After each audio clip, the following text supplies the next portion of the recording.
नमस्कार, मैं हूं सुरेश चौहान की और आप देख रहे बिंदास पोल। मित्रों, बिंदास में पिछले 8 साल से जो मुद्दा हम आपके सामने लगातार लेकर आ रहे हैं वो एक मुकाम पर पहुंचा है। मुद्दा है चाइना का बायकॉट करने का। हम हर साल हिंदुस्तान में दिवाली मनाने की बात करते हैं, लेकिन मित्रों वास्तवता हम हिंदुस्तान का दिवाला निकालकर चाइना की दिवाली मनाते हैं। लेकिन अब स्थिति बदल रही है, हिंदुस्तान जाग रहा है। प्रखर राष्ट्रवाद की धारा जो हिंदुस्तान में बह रही है वो समझ रही है कि चंद पैसों की लालच के बगैर अब हमको राष्ट्रहित देखना ज्यादा जरूरी है। और इसलिए पहली बार हिंदुस्तान में शायद आजादी के बाद जो चाइना के वार पे भी नहीं हुआ था, जो हाल पाकिस्तान के वार के समय भी पाकिस्तान के साथ नहीं हुआ था, वो एक उरी अटैक के बाद हिंदुस्तान में हुआ है। और हिंदुस्तान का जानी दुश्मन पाकिस्तान को मदद करने वाला चाइना, जो कि हमेशा ही हिंदुस्तान पर चौह दिशा से हमला करने, राजनीति करने, षड्यंत्र करने और हिंदुस्तान का नुकसान पहुंचाने का विचार करता है, उसको अमली जामा पहुंचाता है। उसके खिलाफ 8 साल से हम आपके सामने अभियान लेकर आए थे। अब तो चाइनीज सरकारी मीडिया भी कह रहा है कि सुदर्शन का अभियान परिणाम कराए। मित्रों, एक धक्का और दो और ये अंतिम बार चाइना को दिखा दो कि भले ही सरकारों के साथ आपने कितने भी अनुबंध क्यों ना हो, हिंदुस्तानियों का अनुबंध उनके दिल में हिंदुस्तान से है। और दिल का ये राष्ट्र के साथ हमारा पहला प्यार कभी बदलेगा नहीं। और हम किसी भी कीमत पर इस दिवाली में चाइना का उत्पाद लेंगे नहीं। और इसलिए बायकॉट चाइना की इस मुहिम में अब जुड़ चुके ही है। औरों को जोड़ने का काम हमको करना है। आज की इस 1 घंटे के प्रस्तुति में हम सब मिलकर इस अपने संकल्प को दोहराएंगे और औरों को अपने साथ जोड़ने के लिए और ज्यादा आह्वान और अपील भी करेंगे। कार्यक्रम को शुरू करते हैं, आपकी प्रतिक्रिया लेते हैं। उसके पहले देखते हैं विस्तार से मुद्दा।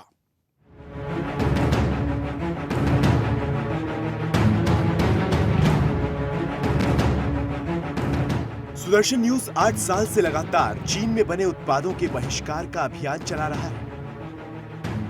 देशवासियों से हर साल चीनी उत्पादों के बहिष्कार की अपील की जा रही है। अब देशवासी सुदर्शन न्यूज के चीनी सामान के बहिष्कार में शामिल हो रहे हैं।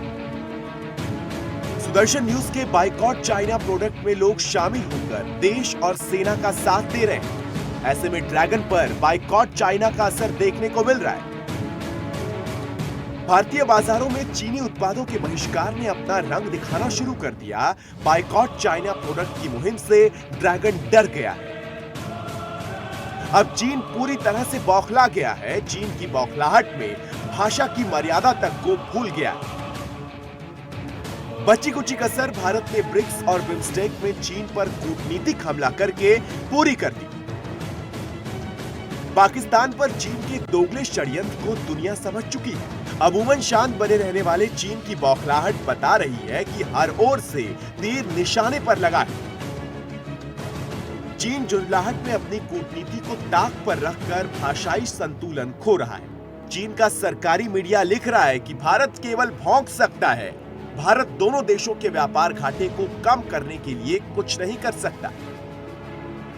भारत के मेक इन इंडिया कार्यक्रम को खोखला बता रहा है। यही नहीं, चीन अपनी कंपनियों से कह रहा है कि भारत में निवेश ना करें चीनी कंपनियां।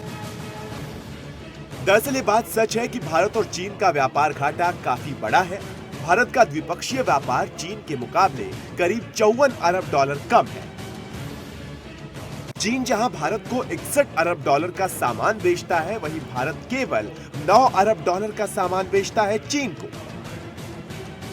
चीन और भारत के व्यापार में बहुत बड़ा असंतुलन है। इतना विशाल असंतुलन तभी चल सकता है जब दोनों देशों की आपसी सहमति हो। ऐसे में उस देश का ग्राहक सबसे अहम साबित होगा। लेकिन अब भारत के ग्राहकों ने चीन को जवाब देना शुरू कर दिया। चीन पाकिस्तान पर लगातार दोहरा खेल खेल रहा है। ऐसे में भारतीयों ने चीन के बहिष्कार की मुहिम शुरू करनी ही थी। चीन पाकिस्तानी आतंकी मसूद अजहर को लेकर संयुक्त राष्ट्र में वेटो करके पहले ही हमारे खिलाफ छल कर चुका है। एक तरफ तो चीन दुनिया के आतंकवाद को खत्म करने की बात करता है, तो दूसरी तरफ आतंकी देश पाकिस्तान को सैन्य मदद करता है और आतंकियों को बचाता है। ब्रह्मपुत्र की सहायक नदी का पानी रोकता है। पाक अधिकृत कश्मीर में भारत के विरोध के बावजूद चीन पाक इकोनॉमिक कॉरिडोर का निर्माण करता है। यूएनओ में भारत की स्थायी सदस्यता और एनएसजी में भारत की दावेदारी में रोड़ा अटकाता है। ऐसे में देशवासियों का जवाब तो देना बनता ही है। चीन इतना चुप और छली है कि कभी इतनी जल्दी हड़बड़ी में कोई प्रतिक्रिया नहीं देता, लेकिन चीनी उत्पादों के बहिष्कार ने चीन को संयम खोने को मजबूर कर दिया। चीन को आर्थिक रूप से कमजोर करने के लिए अब हमें पूर्ण चीनी उत्पादों के बहिष्कार की ओर जाना ही होगा। देश के स्वाभिमान को बचाना होगा। चीन के हर हथकंडे के लिए तैयार रहना होगा। हर देशवासी को प्रण लेना होगा कि हम दीपावली पर स्वदेशी सामान ही खरीदेंगे। अपने त्योहारों का चीनीकरण होने से बचाना होगा। स्वदेशी कारीगरों को बढ़ावा देना होगा। अगर हम आज चीन का बहिष्कार नहीं कर पाए तो फिर ये कदम हम कभी नहीं उठा पाएंगे और चीन के सामान के आदी बनकर रह जाएंगे।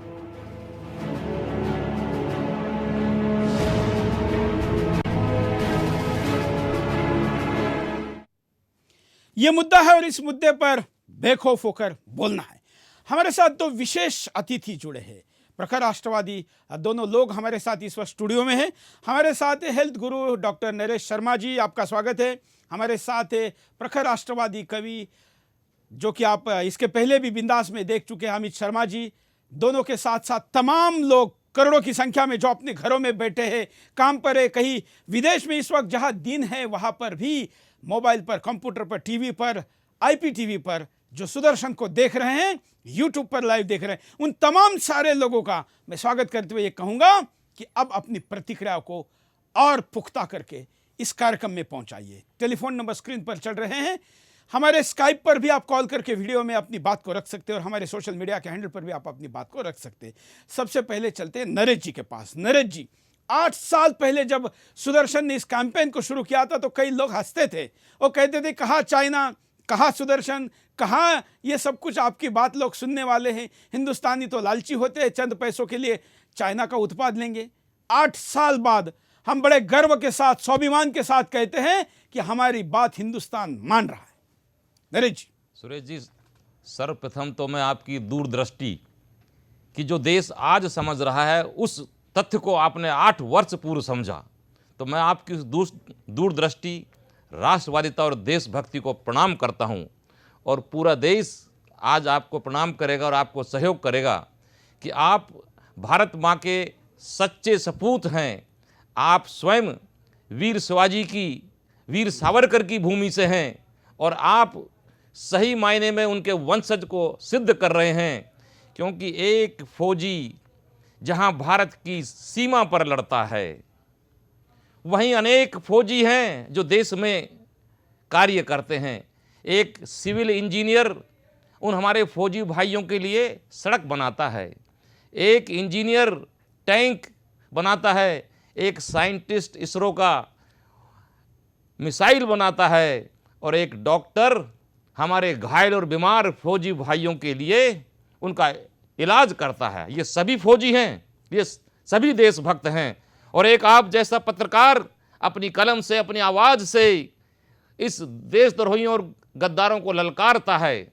आपका कार्य सबसे श्रेष्ठ और पूजनीय है, क्योंकि आपकी एक वाणी 125 करोड़ हिंदुस्तानियों को प्रेरणा दे रही है, 125 करोड़ हिंदुस्तानियों को मार्गदर्शन दे रही है और उन भारतवासियों को बता रही है कि भारत पुनः दोबारा गुलाम ना बने। बिल्कुल, ये आज़ादी की लड़ाई है, ये कोई साधारण लड़ाई नहीं है सुरेश जी।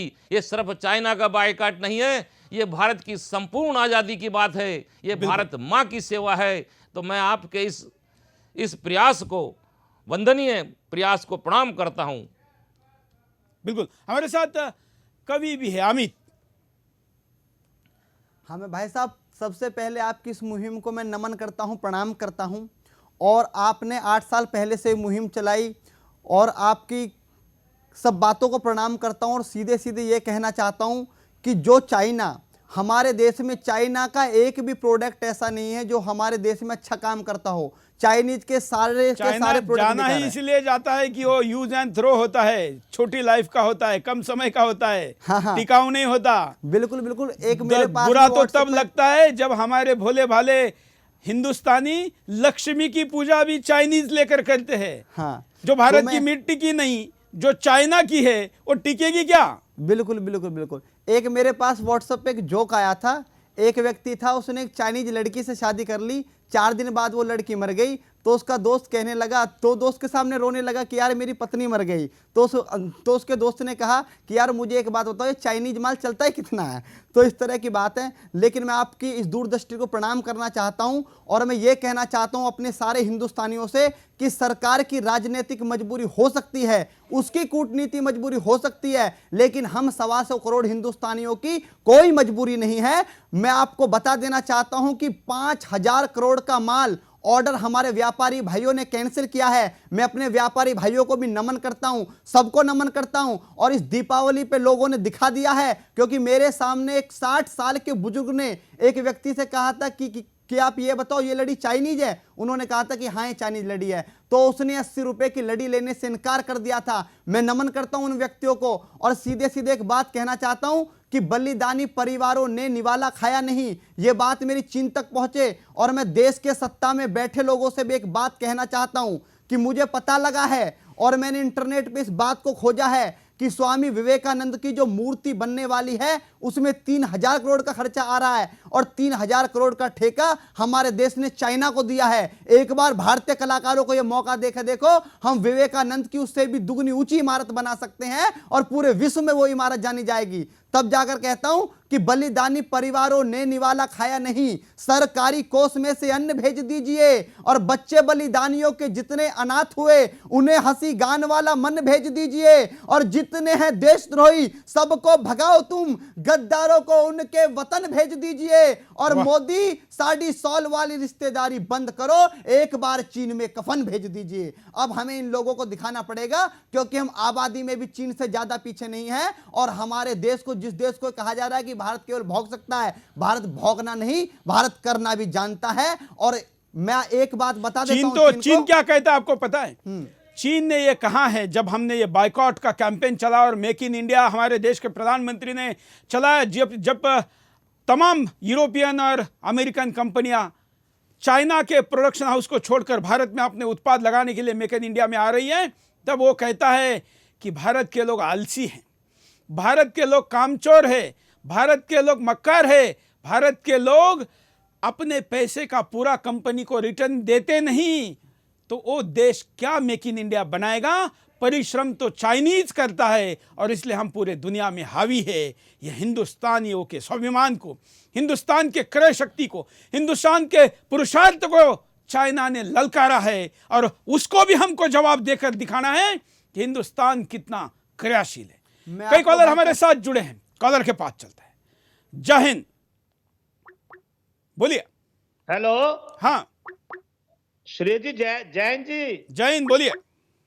सर जी, ऐसा है कि चाइना का माल बिल्कुल नहीं आना चाहिए। हम लोगों को ये भी चाहिए भी जो जैसे मोबाइल फोन है उसमें चाइना की भी बैटरी है, वो भी नहीं लेना चाहिए। आप हम लोगों को जिगर करना पड़ेगा। सबसे पहले मोदी जी को चाहिए लीडरों के ऊपर सबसे ये बात लागू करे। लीडरों पे लागू होगी तभी जनता लागू आएगी ना, जनता काम में। जब लीडरों पे लागू नहीं होगी तो जनता कुछ कहने वाली बात ही नहीं बनती। बिल्कुल। आप कहां से बोल रहे हैं? मैं सर पटियाला से बोल रहा हूं। चलिए, धन्यवाद। आप भी वीडियो में अपना कॉल कर सकते हैं, स्काइप का आईडी हमारा स्क्रीन पर चल रहा है। अगले कॉलर के पास चलते हैं, उनकी बात सुनते हैं। जय हिंद, बोलिए। जी, ये कहना है पाक व चीनी प्रेमी गैंग ये कह रहा था चीनी सामान व पाक कलाकारों के बहिष्कार से क्या राष्ट्रवाद और देशभक्ति साबित होगी? काट रहे हैं सब लोग चीनी कंपनी व फिल्म वालों से गैरकानूनी तरीके रिश्वत देते हैं, मीडिया वालों पर रिश्वत बांट हुए, तभी ये देशभक्ति की शब्दों को हीन भावना बदल के उसको नीचा दिखाना चाहते हैं। यदि किसी मीडिया वाले में जिस तरह आशाराम बापू के फर्जी इनकम टैक्स के पेपर या उनके दौलत को बदनाम करते हैं, वो करण जौहर की फिल्म ए दिल मुश्किल में पाक कलाकारों बिल्कुल, जैसे हमने, धन्यवाद, जैसे हमने पाकिस्तानी कलाकारों वाला कैंपेन चलाया उसका असर हुआ। भले ही राज ठाकरे जैसा नेता तोड़ पानी करके उस कैंपेन को अब रोककर उसका समर्थन करता हूं, हिंदुस्तान ने तय किया है कि उस फिल्म का बायकॉट होगा। वैसे हमको चाइना का बायकॉट किसी भी कीमत पर जारी रखना है। मित्रों, इस दिवाली पर एक और आनंद की बात हुई है। अमित, जितने कवि हैं उन्होंने भी ठान लिया है कि कुछ ना कुछ चाइना के खिलाफ लिखना है। एक कविता अचानक से जैसे सोशल मीडिया पर आई, करोड़ों लोगों तक पहुंची। हमने सोचा जिन तक नहीं पहुंची उनको हम चैनल से दिखाएं। देखिए।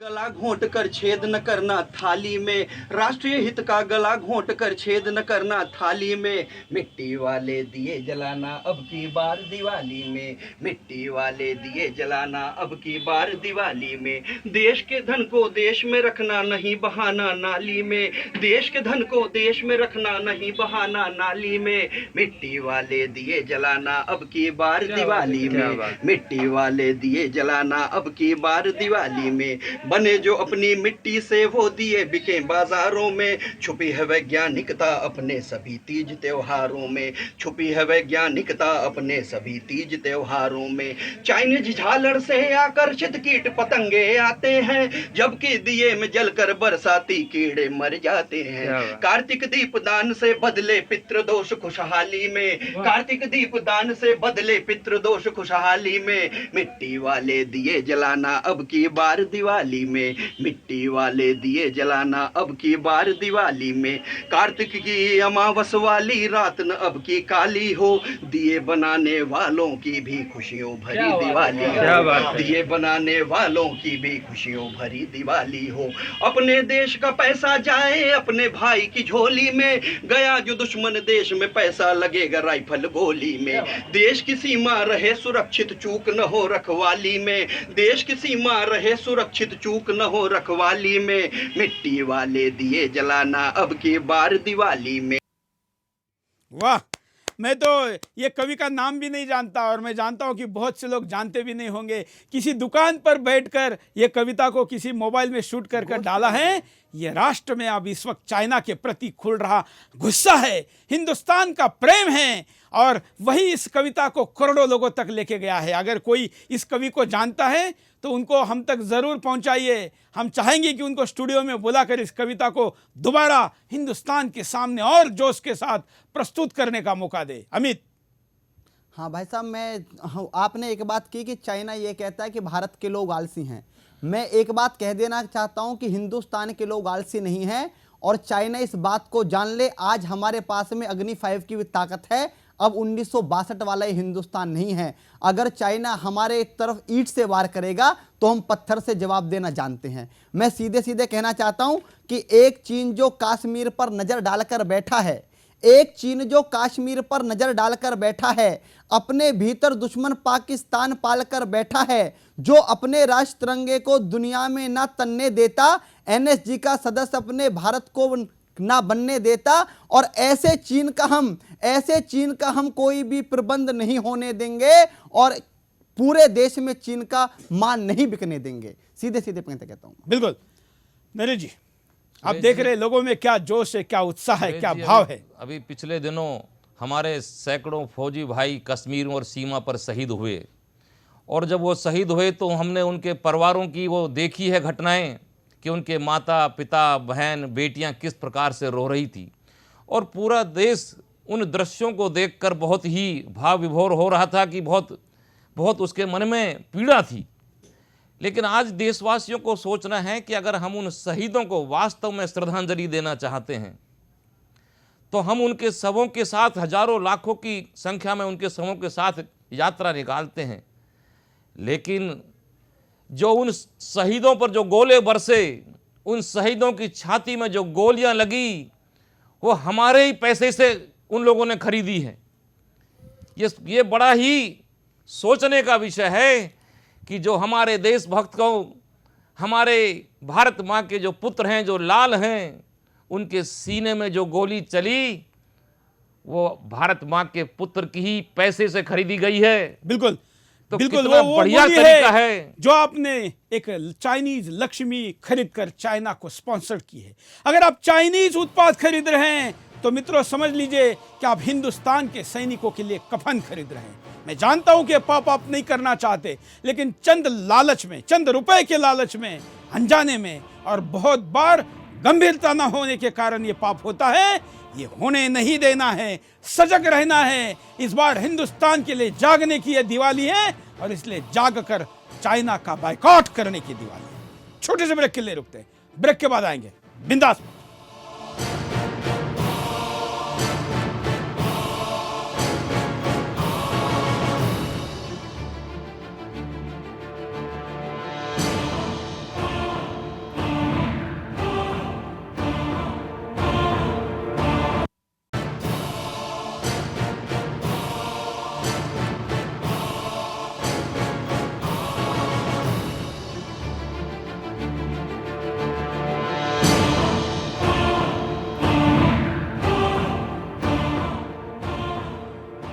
ब्रेक के बाद आपका एक बार फिर से स्वागत है। आप बिंदास बोल देख रहे हो और बिंदास में हम आपके सामने मुद्दा लेकर आए बाइकॉट चाइना का। 8 साल से सुदर्शन टीवी का यह अभियान अब रंग लेता दिख रहा है और बाकी कुछ हाउसेस मीडिया के और पूरा हिंदुस्तान अब जाग चुका है। वैसे तो 5-7 हजार करोड़ रुपए का नुकसान चाइना के लिए कोई बहुत बड़ी बात नहीं है। हम 63 मिलियन का, हम 63 अरब का काम करते हैं चाइना के साथ। आपको पता है हम चाइना से जितना सामान खरीदते हैं उसके अनुपात में कितना सामान चाइना को देते हैं? हम केवल 9% मतलब 9% सामान हम एक्सपोर्ट करते हैं और हम 91% सामान को इंपोर्ट करते हैं। इतना बड़ा विरोधाभास है। और क्या आप जानते हैं कि हम जो चीजें लेते हैं इसमें एक भी कैपिटल चीज नहीं है, सारे यूज कर फेंकने वाली चीजें हैं। और जो चीजें हम एक्सपोर्ट करते हैं उनमें मिनरल्स, लोह अयस्क जिसमें स्टील बनता है, लोहा बनता है, ये चीजें हम देते हैं। हम तमाम वो चीजें देते हैं जो हिंदुस्तान को दोबारा कभी मिल नहीं सकती। हमारी नैसर्गिक संपदा हम चाइना को देते हैं और हम चाइना से जो लेते हैं वो सारा यूज एंड थ्रो, कल फेंक देने वाला होता है, कभी ना कभी खराब होने वाला होता है। तो आप सोचिए कि यह विरोधाभास देश हित का है क्या? अगर नहीं है तो इसके खिलाफ आवाज उठाइए। इसके खिलाफ इतना आवाज उठाइए कि देश की सरकारों को चिंता करनी पड़े, सोचना पड़े। उनको यह ना लगे कि भारत के लोगों को कुछ चंद सस्ती आइटम मिले इसलिए हम चाइना के साथ व्यापार का घाटा उठाए। मित्रों, नहीं, हम भारत में विकल्पों पर काम करें, यह भी जरूरी है। हम जरा कारणों पर नजर डालते कि आखिर हम आपको क्यों ये कह रहे हैं। देखिए, चीन का भारत के खिलाफ छद्म युद्ध लड़ना। चीन भारत के खिलाफ लगातार छद्म युद्ध लड़ रहा है क्योंकि चीन हमेशा भारत को कमजोर करना चाहता है। कमजोर भारत चीन के लिए कभी चुनौती नहीं पेश कर पाएगा क्योंकि चीन को पता है भारत से आमने सामने के युद्ध में चीन को अब भी भारी नुकसान उठाना पड़ सकता है। भारत के विरोधियों को भारत के खिलाफ मजबूत करना। चीन भारत विरोध में इतना अंधा हो गया है कि वो पाकिस्तान में बैठे आतंकियों को भी बचाने में लगा हुआ है क्योंकि ये आतंकी भारत को कमजोर करना चाहते हैं। ऐसे में चीन अब आतंकियों का समर्थक भी बनता दिख रहा है, तो वहीं दूसरी ओर भारत के विरोधी पाकिस्तान को खरीद रहा है। भारत में आने वाले निवेश को रोकने की साजिश रचता है चीन। चीन ने अपनी कंपनियों को तो धमकाया ही है कि वो भारत में निवेश ना करें, वहीं दूसरी ओर भारत में आतंकी हमलों के लिए भी आतंकियों को पैसे दे रहा है जिससे भारत का माहौल खराब हो और दुनिया की कंपनियां भारत के बजाय चीन का रुख करें। भारत की जमीन पर अवैध कब्जे की साजिश रचता है चीन। चीन ने कश्मीर से होकर चीन पाकिस्तान कॉरिडोर की अनुमति दी है जबकि भारत उसका विरोध कर रहा है, लेकिन चीन भारत के विरोध को नजरअंदाज कर रहा है। वहीं चीन अरुणाचल प्रदेश को अपना हिस्सा मानता है और भारत को जब तब धमकाता रहता है। वहीं चीनी सैनिक भी भारत की सीमा में अवैध तरीके से अक्सर घुसपैठ करते रहते हैं। चीन भारत की अर्थव्यवस्था को चौपट करने की साजिश रचता है। चीन भारत के स्वदेशी कारोबार को खत्म करना चाहता है जिससे भारत के लोग बेरोजगार हो जाएं। भारत की अर्थव्यवस्था स्वदेशी कारोबार पर ज्यादा है, इसलिए चीन भारत के कुटीर उद्योगों पर ही हमला करना चाहता है। ऐसे में आने वाले समय में देश की अर्थव्यवस्था को करारा झटका लग सकता है अगर सरकार और देशवासी जागरूक नहीं हुए तो। हमारे साथ तमाम कॉलर जुड़े। हमारे साथ 2 विशेष अतिथि भी इस वक्त स्टूडियो में हैं और आप भी अपने घर से अपनी बात को कहने के लिए फ़ोन पर, स्काइप पर और सोशल मीडिया पर अपनी बात भेज रहे हैं। हम सोशल मीडिया के द्वारा आपकी जो प्रतिक्रिया आई है उसको भी कॉल के दौरान यहाँ पर दिखा रहे हैं। आप अगर अपने फ़ोटो के साथ हमारे सोशल मीडिया में प्रतिक्रिया देते हैं तो हम आपका फ़ोटो, नाम और आपकी प्रतिक्रिया भी दिखाते रहेंगे। हमारे साथ नरेश जी हैं। नरेश जी, खास करके किसी भी देश में जो राष्ट्र भावना होती है ये उसका सबसे बड़ी ताकत होती है, लेकिन हम देखते हैं कि बहुत बार लोग मजबूरी में, अनजाने में, चंद लालच के लिए, छोटे से रुपए के बचत के लिए कई बार ऐसी चीजें करते हैं जो चाइना उत्पाद खरीदने जैसी होती है। सुरेश जी, शायद आप ये सब जानते कि हम ही भारत को माँ कहते हैं और यहीं कहा कि जननी जन्मभूमि स्वर्ग से भी बढ़कर है।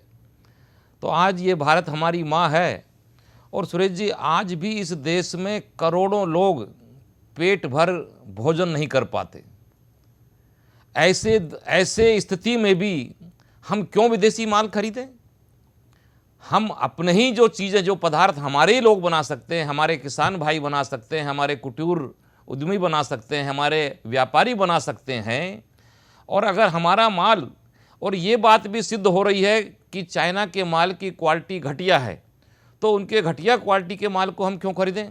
अगर हमारे उद्योगपतियों के, हमारे भाइयों का अगर कुछ माल कुछ महंगा भी है, तो मैं भारत के लोगों से कहता हूं कि ऐसा कई उदाहरण आते हैं जापान से और इजराइल से कि उनके लोगों में कितनी स्वदेशी है और हमारे लोगों में भी है ऐसी स्वदेशी। लेकिन ये स्वदेशीपना उन्होंने अपने मन में दोबारा से जगाना है कि जहाँ एक तरफ हमारे भाई, हमारे करोड़ों करोड़ों लोग, मैं वनवासी कल्याण आश्रम में मैंने वर्षों काम किया कि आज भी हमारे छत्तीसगढ़, रायपुर, बस्तर, कालाहांडी में लोग 17, 18, 20 रुपये महीने की एवरेज इनकम है, वहाँ कपड़े वस्त्र नहीं है। तो हम उनके हाथ से बनी हुई जो पदार्थ हैं, जहाँ दिवाली पर बार बार बात चल रही है कि अगर हमारे कुम्हार भाई से बने वो मिट्टी के दिए चलेंगे, तो अभी हमारे कवि महोदय ने भी बताया कि उसके कितने वैज्ञानिक फायदे हैं और हमारा कुटीर उद्योग पनपेगा।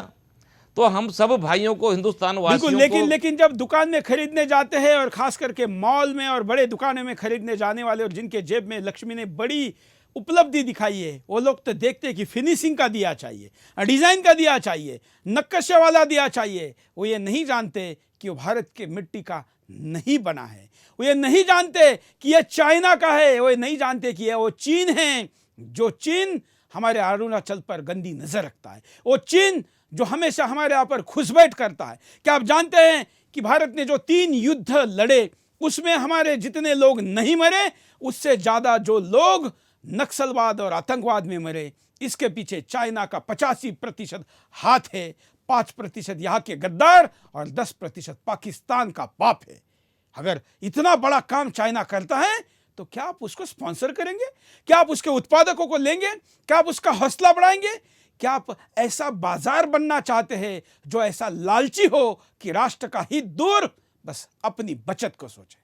मैं जानता हूं कि आप अगर आंखें खोलेंगे, इसको सोचेंगे, सुनेंगे और समझेंगे तो आप ऐसा नहीं करेंगे, लेकिन आप तक ये बातें नहीं पहुंचाई जाती। और इसलिए अब मेड इन चाइना लिखने के बजाय चाइना रिपब्लिक ये लिखकर आ रहा है। और इसलिए जब आप प्रोडक्ट खरीदने जाए तो वहां पर रिपब्लिक ऑफ चाइनीज लिखा है या मेड इन चाइना लिखा है, समझ लीजिए। मैं दोनों अतिथियों और हमारे गेस्ट को भी बताना चाहूंगा कि चाइना ये नाम छापने में बड़ी बदमाशी करता है। हिंदुस्तान की दवाइयों का, हमारी जो दवाइयां सस्ते में हिंदुस्तान में बनती है, इसका अफ्रीका में बहुत बड़ा बाजार था। उस बाजार को तोड़ने के लिए चाइना ने क्या किया? पिछले 5-6 सालों तक वहां पर ऐसी डुप्लीकेट दवाई भेजी जिस पर भारत की दवाई कंपनियों का नाम था, रेट था, पता था, वेबसाइट थी, अमाउंट थी, सब कुछ था, लेकिन दवाई फर्जी थी। अफ्रीका के कुछ चंद लालची लोगों ने उन दवाइयों को अफ्रीका में बेचा। 5 साल में सिचुएशन आ गई कि भारत की दवाइयों के प्रति वहां के मार्केट में विश्वास कम हो गया, दवाइयां कम बिकने लगी। चाइना ने अपनी दवाइयां सब्सिडाइज रेट में अफ्रीका में बेचना शुरू की। लेकिन जब अफ्रीकन सरकार को और भारत के व्यापारियों के ध्यान में आ गया कि यह चाइना का षड्यंत्र है, तो इसके खिलाफ कुछ काम वहां पर हुआ। केवल हिंदुस्तान की भूमि पर नहीं, हमें बाहर भी, दूसरे देशों में भी चाइना बदमाशी से नुकसान पहुंचा रहा है। हम इसके खिलाफ बदमाशी करने की जरूरत नहीं, बस देश के प्रति ईमानदारी रखने की जरूरत है। अमित। हाँ सर, कोई रचना आप चाइना पे या देश को आह्वान करने वाली? बिल्कुल सर। सर, जो बात हमारे आदरणीय श्री शर्मा जी ने कही है, मैं आपको बता देता चाहता हूं कि एक बार जापान में आर्थिक मंदी आई थी। जब जापान में आर्थिक मंदी आई थी तो वहाँ के लोगों ने देशभक्ति का बहुत ज़्यादा परिचय दिया था। वहाँ के लोगों को, जापान के लोग जो हैं वो बहुत ज़्यादा राइस खाते हैं, बहुत ज़्यादा चावल खाते हैं, तो अमेरिका ने अपना चावल वहाँ पर बेचने की कोशिश की। और जो जापान के चावल का रेट 8 रुपये था और जो अमेरिका का चावल था उसका रेट जो था 1 रुपये था, जबकि जापान का चावल जो है वो बहुत बेकार चावल होता था। अमेरिका ने टॉप लेवल का जो चावल था वहाँ बेचना चाहा, लेकिन जापान के लोगों ने वो अमेरिका का चावल 1 रुपये में भी नहीं खरीदा। इसको देशभक्ति कहते हैं। और जिस प्रकार चाइना कहता है कि भारत के लोग कामचोर हैं, मैं बता देना चाहता हूं भारत विश्व गुरु रहा है, तब जाकर पंक्तियां रखता हूं कि हम ही सबसे आगे थे, सब कुछ इतिहास बता देगा। हम ही सबसे आगे थे, सब कुछ इतिहास बता देगा। जमी बता देगी किससे, सारा आकाश बता देगा। दुनिया मांस जब खाती थी हम फसल उगाया करते थे, लोग घूमते थे नंगे हम बदन छुपाया करते थे। जब दुनिया वाले किसी पेड़ के नीचे सो जाया करते थे, उसी समय पर हम ही थे जो घर को बनाया करते थे। सत्य, अहिंसा और धर्म का हमने सबक सिखाया है, अपनी ताकत का लोहा इस दुनिया से मनवाया है। मुगलों से ना मिटे हिंदू, अंग्रेज हार कर चले गए, सिकंदर जैसे बलशाली भी मन को मारकर चले गए। इस दुनिया में जिसने भी हिंदू को मिटाना चाहा है, खुद ही चला गया, दुनिया से हिंदू मिट ना पाया है। शीश झुकाकर जो आया सबका सत्कार किया हमने, दुश्मन की भी भूल के बातें सबको प्यार किया हमने। वो भी अब मिट जाएंगे जो देश को तोड़ा करते हैं, वो भी अब मिट जाएंगे जो देश को तोड़ा करते हैं। भगवा जैसे शब्द को भी आतंक से जोड़ा करते हैं। बिल्कुल, उन लोगों ने कभी प्रयास नहीं किए, लेकिन देश का माहौल ऐसा बन गया है कि अब प्रयास जनता कर रही है, खुद कर रही है। तय करे कि घर पे भले ही लाइट नहीं लगेगी, भले ही हम वो लड़ी नहीं लगाएंगे, घर नहीं चमकेगा, लेकिन हिंदुस्तान की चमक फीकी नहीं होने देंगे। हम हमारे पैसे से घर को चमकाने के चक्कर में हम चाइना की अर्थव्यवस्था को चमका रहे हैं और हिंदुस्तान की अर्थव्यवस्था में अंधेरा ला रहे हैं। हिंदुस्तान की अर्थव्यवस्था का दीपक नहीं बुझना देना है, भले ही हमारे घर पर बिजली ना लगे। इस संकल्प को दोहराना होगा। कॉलर हमारे साथ जुड़े, उनके पास चलते हैं। जय हिंद, बोलिए। चीन की 35 मोबाइल कंपनी भारत में आ रही, जैसे शाओमी और अलीबाबा ऑनलाइन कंपनी भी आ रही है। ये भी अरबों रुपए का बिजनेस चीन को ले जाएंगे, इनको भी रोकना चाहिए। धन्यवाद। बिल्कुल सही कह रहे हैं आप। तमाम मोबाइल कंपनियों में भी हम चाइना के प्रोडक्ट से सावधान रहे। अब भारत की कई कंपनियां हैं, लेकिन जो वहां से लेकर आती है, यहां पर केवल असेंबल करके बना बेचती है, उनसे भी सावधान रहने की जरूरत है। अगले कॉलर। जय हिंद। हेलो, जय हिंद। बोलिए। हेलो। हाँ, मैं ट्रिची से अनुराधा बोल रही हूँ, तमिलनाडु से। बोलिए बोलिए। जी, चीन अब बौखला रही है और कह रही है कि भारत की लोग कामचोर है, मगर कम्युनिस्ट विचारधारा को फैलाकर केरल और बंगाल को बर्बाद कर दिए है चीन ने। और फिर भी हम स्पिरिचुअली स्ट्रॉन्ग लोग हैं, हम उसकी तरह किसी देश को कब्जा नहीं और किसी बलुचिस्तान में लूट रही है चीन। बट जो लोग हमारे देश को अब तक रूल किया, वो लोग भी जिम्मेदार है कि हमारे लोग को बिजनेस करने में प्रोत्साहित नहीं किया। बिल्कुल बिल्कुल सही कह रहे हैं आप, धन्यवाद। भारत में चाइना केवल राजनीतिक लेफ्टिस्ट को बढ़ावा नहीं देता, बल्कि यहाँ पर जो नक्सलवाद है, माओवाद है, जो यहाँ की सेना के ऊपर हमला करता है, यहाँ के आदिवासी जिनको हम कहते हैं, जिनको वनवासी भी कहते हैं, उनके यहाँ पर सड़कें नहीं बनने देता, स्कूल नहीं बनने देता, वहाँ पर विकास के काम नहीं हो सकते, क्योंकि उनको बहला फुसला कर वहाँ पर जो नक्सलवादी गरीबी के आंदोलन के नाम पर खड़ा होकर हिंदुस्तान के खिलाफ युद्ध करते हैं, उनको चाइना पैसा, साम दाम दंड भेद सारे प्रकार की मदद करता है, और इसलिए चाइना हमारा दुश्मन नंबर 1 है। कॉलर के पास चलते हैं। जय हिंद, बोलिए। हाँ, जय हिंद सर। हाँ हाँ, हमारा ये विचार है कि इस चाइना नाम के दशानंद को अब भगा देना चाहिए, जो हमारे पूरे राष्ट्र पर सत्ता जमा के बैठ गया है। बिल्कुल बिल्कुल, आपने बिल्कुल सही कहा, लेकिन ये दशानंद नहीं, ये शतानंद है। इसके 100 से ज्यादा शर है। इसके तमाम हिंदुस्तान का आज ऐसा कोई सेक्टर नहीं बचा है। मित्रों, हिंदुस्तान की सीमा लीजिए, चारों दिशाओं में इसने घुसपैठ की है। पाकिस्तान हो तो वहां पर बलूचिस्तान में पोर्ट बनाया है, नीचे श्रीलंका हो तो वहां पर भी पोर्ट बनाया है, बगल में म्यांमार से लेके, नेपाल से लेके, सियाचिन से लेके पाकिस्तान, चारों दिशाओं में हिंदुस्तान की घेरने की इसकी रणनीति है। आप जानते हैं, अगर कोई चीज, कोई उत्पाद, माने कि एक ग्लास है, ये ग्लास अगर चाइना में 1 रुपए का बनता है और भारत में 1 रुपए का बनता है, तो भारत सरकार इस पर एक टैक्स लगाती है, एक्सपोर्ट ड्यूटी लगाती है, और उसके बाद इसकी कीमत और ₹1.25 हो जाती है। यही ग्लास अगर चाइना में बनता है और इसको भारत में या चाइना के रणनीतिक देशों में, अमेरिका में भेजना होगा, तो चाइना इसके ऊपर सब्सिडी लगाता है। 1 रुपए की उत्पाद जो हमारे यहाँ ₹1.25 हो जाता है, चाइना उस पर 25-30% का सब्सिडाइज करके, टैक्स हटाकर उसको कहता है कि एक्सपोर्ट करो। दो फायदे करो, ये उत्पाद को दूसरे देश में भेजोगे तो जो डॉलर में हमारा बिजनेस होगा, हम अमेरिकन डॉलर को चाइना में लाएंगे। और दूसरा नुकसान क्या होगा, तो चाइना का जो भारत में माल आएगा वो भारत के माल को डंप करेगा, वो बिक नहीं पाएगा, यहाँ की इंडस्ट्री बर्बाद हो जाएगी। उस सब्सिडी से वो एक वार में दो हमले करके हिंदुस्तान का नुकसान पहुंचा रहा है। हम इसको यशस्वी कदापि नहीं होने देंगे। परिणाम देखते हैं कि क्या परिणाम हो सकते हैं। भारत और चीन के बीच व्यापार घाटा बढ़ता चला जाएगा। चीन अपने यहाँ भारत के बैंकों और कंपनियों को जगह नहीं दे रहा है। इससे भारत की कंपनियां चीन में व्यापार नहीं कर पा रही हैं। ऐसे में आने वाले समय में देश की अर्थव्यवस्था को करारा झटका लग सकता है। चीनी प्रोडक्ट भारत को बीमार देश बना देंगे। कई देशों ने चीन के प्रोडक्ट्स पर बैन लगा दिया है क्योंकि इनमें खतरनाक केमिकल पाए गए हैं जो कई भयानक बीमारियों को पैदा करते हैं। लेकिन भारत में ये प्रोडक्ट लगातार बेचे जा रहे हैं, जिससे भारत में अचानक से भयंकर बीमारियां असमय ही फैलने लगी हैं। इसके बाद चीन अपनी दवाइयां भारत में बेचता है और फायदा कमाता है। भारत की सुरक्षा खतरे में पड़ जाएगी। सेना ने सभी चीनी प्रोडक्ट को खरीदने से मना कर दिया है क्योंकि इससे सेना की सभी खुफिया जानकारी चीन के पास पहुंच रही थी।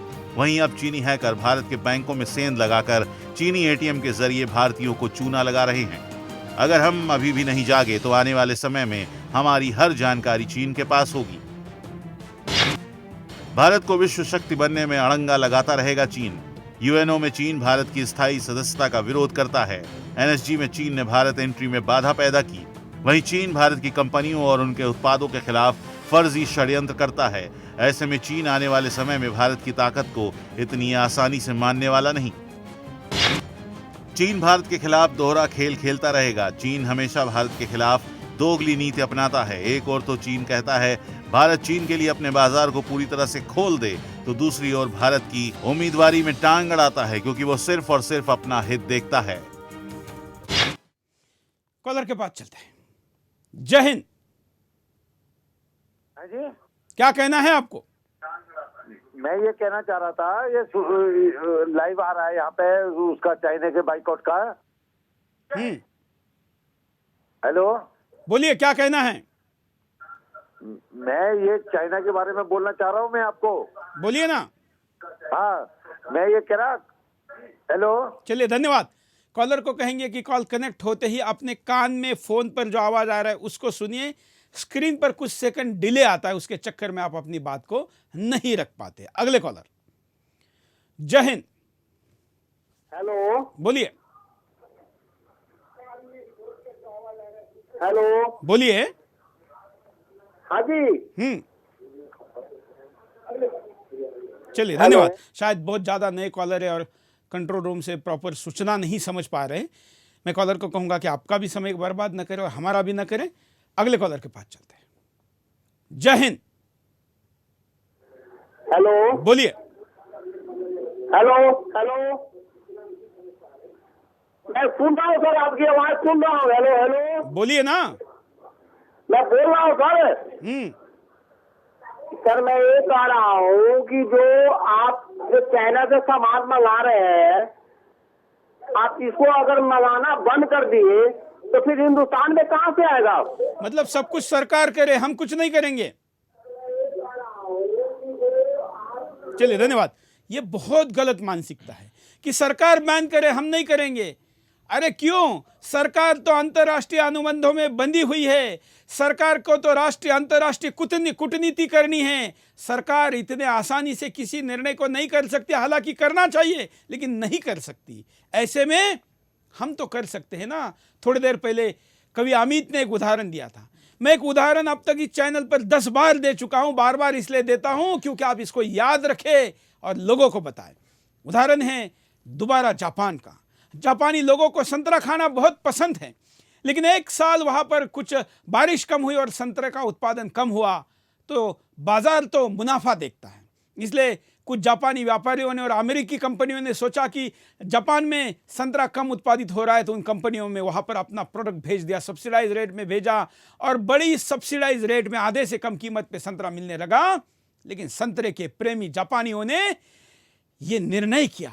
कोई अभियान नहीं चला था, कोई सुदर्शन जैसा चैनल वहां पर कैंपेन नहीं कर रहा था, लेकिन वहां पर जो जापानियों के मन में राष्ट्रभक्ति है, उन्होंने कहा कि इस साल सूखा पड़ा है, कोई बात नहीं, इस साल संतरा नहीं खाएंगे, लेकिन अमेरिकी संतरे को हाथ नहीं लगाएंगे। संतरे बिके नहीं, सड़ गए, और सड़े हुए चीजों को वहां पर डिस्ट्रॉय करने के लिए और खर्चा करना पड़ता है, वो अमेरिकन कंपनी को करना पड़ा, लेकिन जापानी लोगों ने संतरे नहीं खाए। क्या सब कुछ सरकार करे? क्या हम नहीं कर सकते?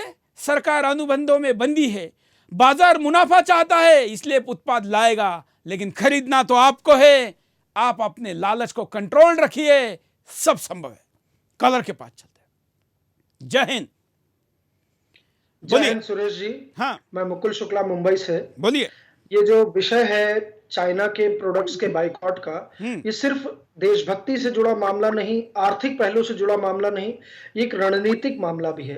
अगर आप देखिए तो आज के समय में जितने मोबाइल फोन्स हम इस्तेमाल करते हैं, एक तरीके से पूरा का पूरा डेटा, डे टू डे का डेटा, और अब तो लोग जो है फिटनेस ट्रैप्स वगैरह लगा करके घूमते हैं, जिससे कि हर एक आंकड़ा कंप्यूटर के जरिए इन विदेशी कंपनियों तक पहुंच जाता है, चाहे वो गूगल हो या चीनी कंपनियां हो। और सबसे बड़ी बात ये देखिए कि आज के समय में हमें पता नहीं पर किस तरीके की एप्स हम डाउनलोड कर रहे हैं और किस तरीके की रणनीतिक जानकारियां लोगों तक पहुंच रही हैं। इसीलिए आप देखिए अभी कैबिनेट की बैठक में फोन को ले जाना मना हुआ, क्योंकि उसका सबसे बड़ा कारण ये होता है कि इनमें इस तरीके की डिवाइसेस होती हैं जिससे कि आपकी जानकारी कैसे लोगों तक पहुंच रही हो आपको भी नहीं पता होगा।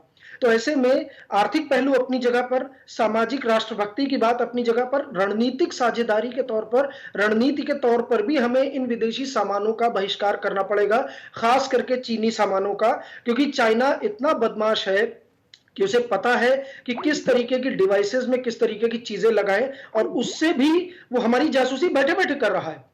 उसे कोई सैटेलाइट भेजने की जरूरत नहीं, कोई जासूस लगाने की जरूरत नहीं। तो हमें अपनी तकनीक को भी बढ़ाना पड़ेगा, और हमारे इंजीनियर्स, चीन ने इतनी आसानी नहीं रही है चीन को भी अपने आप को इस तरीके से विकसित करने की। उसने वहां पर मशीन की तरीके से अपने मजदूरों का इस्तेमाल किया। भारत जिस तरीके की कंट्री है उस तरीके का चीन नहीं है। चीन में तानाशाही चलती है और वहां मजदूरों के लिए कोई आवाज नहीं, जबकि यही कम्युनिस्ट दुनिया भर में मजदूरों की आवाज बने घूमते हैं। लेकिन जब चीन की बात आती है तो ये पूरी तरीके से शांत हो जाते हैं, एक शब्द नहीं बोलते। और वहां मजदूरों की हालत आप देखेंगे तो 50 रुपए से भी कम की डेली वेजेस पे वो काम करते हैं, उसी में उन्हें अपना निर्वहन करना होता है। कोई बीमारी का इलाज नहीं, 18-18 घंटे काम। और इस प्रकार से चीन ने अपने आप को विकसित किया है। कोई दूसरा देश इस तरीके से अपने आप को विकसित नहीं कर सकता जिस इनह्यूमन तरीके से चीन ने अपने आप को विकसित किया। लेकिन आज दुनिया भर में उसका सामान पहुंच रहा है, और सिर्फ भारत ही नहीं बल्कि विश्व के बहुत सारे विकसित देशों में भी डंपिंग हो करके वो लोग परेशान हैं। तो इसीलिए बिल्कुल सही, बहुत अच्छी बात कही आपने। आप जानते हैं कि हिंदुस्तान में जो हम घरों में सीसीटीवी लगाते हैं, हमारे घरों में तो छोड़िए, हिंदुस्तान में तमाम एयरपोर्टों में, बैंकों में और कई जगह पर जो सीसीटीवी लगे हैं, पता चला है कि उनका डाटा पहले चाइना में जाता है। उसका जो लाइव स्ट्रीमिंग होता है वो आपके इंटरनेट से लेके पहले उनका सर्वर जो चाइना में वहाँ जाता है, उसके बाद आपके डिवाइसेस पर, मोबाइल पर या जहाँ पर भी आप देखना चाहते हैं वहाँ आता है। इसका मतलब आपके घर के आंगन में क्या हो रहा है, इसका मतलब आपके बैंक में क्या हो रहा है। इतना ही नहीं, आपके रिजर्व बैंक में क्या हो रहा है ये चाइना की छोटी सी कंपनी जान सकती है, और उसका सारा डेटा सेंट्रलाइज्ड तौर पर वहां पर स्टोर होता है।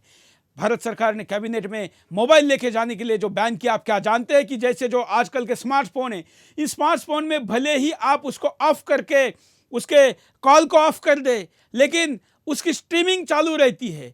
तो अगर वो कंपनी तय करे कि आपके हैंडसेट का एक विशिष्ट आईडी है, उस IMEI को अगर वो ऑन कर दे तो उसका माइक आपकी बातचीत को उस कंपनी के सर्वर तक पहुंचा सकता है। ऐसा हो रहा है, दुनिया भर में हो रहा है, महंगे फोनों में ज़्यादा हो रहा है, और इसलिए सरकारों ने इसके प्रति ये प्रिकॉशंस लेना शुरू किया है। आपकी बातचीत सुरक्षित नहीं है, आपको देखने वाले सुरक्षा के कैमरे सुरक्षित नहीं हैं। आप जो चीनी उत्पाद खाते हैं उनमें ऐसा केमिकल डाला हुआ है कि आप नपुंसक हो जाएंगे।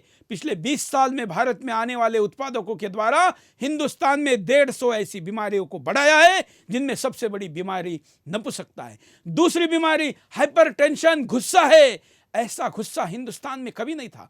हिंदुस्तान तो शांति से आंख बंद कर चिंतन करने वाला देश था। अचानक से इसको इतना गुस्सा कैसे आने लगा? तो यहाँ पर आने वाले उत्पादकों के द्वारा एक विशिष्ट प्रकार का केमिकल भेजा गया।